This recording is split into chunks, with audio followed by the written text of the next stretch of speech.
নমস্কাৰ বন্ধু বান্ধৱীসকল, আপোনালোক সকলোকে স্বাগতম জনাইছোঁ পিপি ছাৰৰ ক্লাছৰ অন্য এটি ভিডিঅ'লৈ।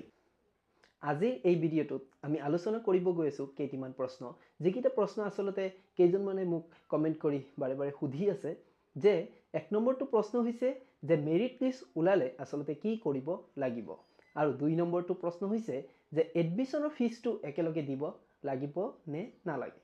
তাৰপিছত 3 নম্বৰটো আৰু একেবাৰে গুৰুত্বপূৰ্ণ প্ৰশ্ন যে কিমান নম্বৰ পালে আচলতে আমি সিট গ্যাৰান্টি পামেই। এই তিনিটা প্ৰশ্নৰ উত্তৰ আজিৰ ভিডিঅ'টোত আপোনালোকে নিশ্চয় পাব। পিছে দেৰি নকৰি আজিৰ ভিডিঅ'টো আৰম্ভ কৰি দিওঁ। যদি আপুনি ভাবিছে যে এইবাৰ এডমিশ্যন ল'মেই, তেতিয়াহ'লে আপোনালোকে এই ভিডিঅ'টো নিশ্চয় শেষলৈ চাওক, তেতিয়াহ'লে নিশ্চয় কিবা অলপ জানিব পাৰিব। কাৰণ মই বৰ্তমান BEd ছেকেণ্ড ইয়াৰৰ ষ্টুডেণ্ট আৰু আগষ্ট মাহৰ 5 তাৰিখৰ পৰা আমাৰ এক্সাম আৰম্ভ হ'বহি। সেইকাৰণে নিশ্চয় কিবা অলপ শিকিব পাৰিব। পিছে দেৰি নকৰি আজিৰ ভিডিঅ'টো আৰম্ভণি কৰি দিওঁ। প্ৰথম কথাটো হ'ল মেৰিট লিষ্ট ওলালে কি কৰিব লাগিব।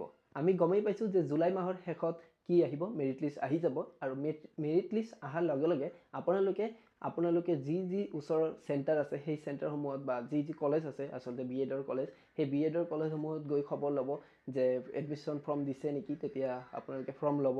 ফৰ্ম লোৱাৰ পিছত জমা দিব লাগিব। তাৰে তেওঁলোকে হয়তো নটিচ ওলাব, সেই কলেজখনৰ পৰা নটিচ ওলাব আৰু নটিচখনত এডমিশ্যনৰ বিষয়ে কৈ দিব। সেইটো 1 নম্বৰ কথা। আপোনালোকে মেৰিট লিষ্ট ওলালে তাৰপিছত ওচৰত যি আপোনালোক য'ত ল'ব বিচাৰিছে আচলতে এডমিশ্যন, তাতে গৈ খবৰ ল'ব যে এডমিশ্যনৰ ফৰ্ম লৈ ফৰ্ম ফিল আপ কৰি জমা দিব। সেইটোৱে আপোনাৰ প্ৰথমটো কাম। 2 নম্বৰটো কথা হৈছে যে এডমিশ্যন ফিজ একেলগে দিব লাগিব নেকি। কিছুমান দুখীয়া ঘৰৰ ফেমিলিৰ ল'ৰা ছোৱালীও আছে যিসকলে BEd পঢ়িব বিচাৰে। তেতিয়াহ'লে কথাটো ক'ব গৈছোঁ যে বেলেগ বেলেগ চেণ্টাৰত হয়তো বেলেগ বেলেগ হয়। আমাৰ যি দৰঙত, মই দৰঙৰ দেওমনি BEd কলেজত বৰ্তমান পঢ়ি আছোঁ। ক'ব গ'লে তেতিয়া তাতে আচলতে কি নাছিল, একেলগে ফিজ লোৱা নাই।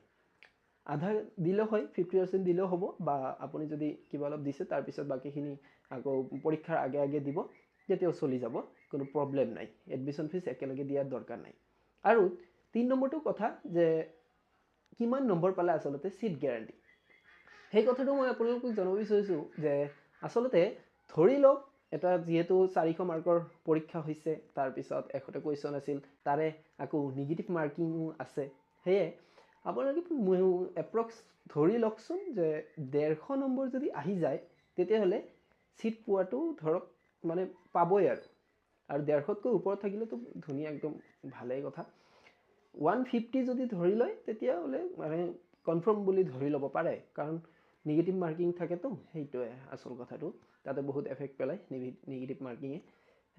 ধৰক 150 নম্বৰ পালে আপুনি নিশ্চয় ছিট পাই যাব। তাৰপিছত আৰু বেলেগ বেলেগ কলেজত হয়তো কাট অফ হাই যাব পাৰে, আপোনালোকে চাব পাৰে। আৰু এটা প্লাছ পইণ্ট হৈছে কি যে চব কলেজতে একেদিনেই কি হয়, এডমিশ্যনটো হয়। বেছিভাগ কলেজতে তেনেকুৱা দেখা যায় যে একেদিনেই এডমিশ্যন হয়।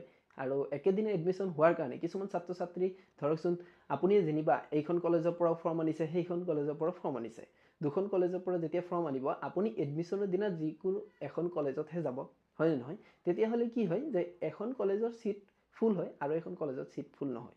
আৰু ছিট ফুল নোহোৱাৰ কাৰণে পিছত যেতিয়া ৰিজাৰ্ভ লিষ্টতো যদি আপোনাৰ নাম আহে, ধৰকচোন ৰিজাৰ্ভ লিষ্ট ওলাইছে, ৰিজাৰ্ভ লিষ্টত বোলে আপুনি 10 নম্বৰ ৰেংকত আছে, সেই 10 নম্বৰ ৰেংকৰটো যোৱাৰ চান্স আছে। কিন্তু তাতকৈ যদি অধিক একেবাৰে 30-40 আছে, তেতিয়াহ'লে আপোনাৰ আশা লাহে লাহে কমি যায়।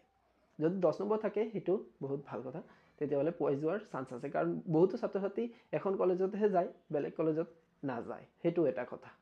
তাৰপিছত আৰু এটা কথা, এডমিশ্যনৰ যোনদিনা হ'ব আৰু আচলতে কলেজত সেইদিনা আপুনি সোনকালে যাব। কাৰণ এডমিশ্যনৰ দিনা দেখা গৈছে যে প্ৰথমতে গৈ তাতে টোকেন ল'ব লাগে, আৰু সেই টোকেনত যদি আপুনি যাৰ নাম দিছে, অৰ্থাৎ ৰিজাৰ্ভ লিষ্টৰ এটা টোকেন ওলায়, সেই ৰিজাৰ্ভ লিষ্টত থকা যিসকল কেণ্ডিডেট আছিল, সেই কেণ্ডিডেটসকলে এটা টোকেন ল'ব লাগে, আৰু টোকেনত যাৰ নাম ফাৰ্ষ্ট আহে সেইজনক আচলতে ফাৰ্ষ্ট প্ৰিফাৰেঞ্চ দিয়া হয়।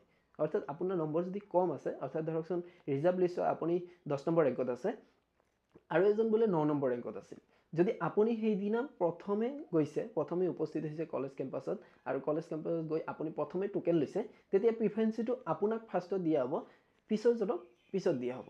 সেইমতে আচলতে কামটো চলি থাকে। আশা কৰিছোঁ আপোনালোকে এই ভিডিঅ'টোৰ দ্বাৰা নিশ্চয় উপকৃত হ'ব পাৰিছে। যদি ভিডিঅ'টো চাই ভাল লাগিছে ভিডিঅ'টো নিশ্চয় লাইক কৰিব আৰু আপোনালোকে যিসকলে নেকি মোৰ ভিডিঅ' চাই থাকে আপোনালোকে গমেই পায় যে আমাৰ এই চেনেলৰ জৰিয়তে জিকে হওক মেথছেই হওক বা ৰিজনিঙেই হওক এই তিনিটা বিষয়ক বা আৰু কাৰেণ্ট এফেয়াৰ্ছ এই চাৰিটা বিষয়ৰ ওপৰত MCQ যিবোৰ প্ৰশ্ন আছে সেই প্ৰশ্নবোৰ দিয়া হয় আৰু মক টেষ্টবোৰ কৰোৱা হয় আপোনাৰ যদি চাব বিচাৰে আমাৰ প্লেলিষ্ট আছে তাতে গৈ চাব পাৰে আপোনালোকে যদি আমাৰ এই চেনেলটো ছাবস্ক্ৰাইব কৰি লোৱা নাই তেতিয়াহ'লে চেনেলটো ছাবস্ক্ৰাইব কৰি লওক আহি থকা দিনবোৰত আমাৰ লগত ধুনীয়াকৈ নিজৰ পঢ়া শুনা চলাই যাবৰ কাৰণে ধন্যবাদ জ্ঞাপন কৰি আজি ভিডিঅ'টো সামৰণি মাৰিলোঁ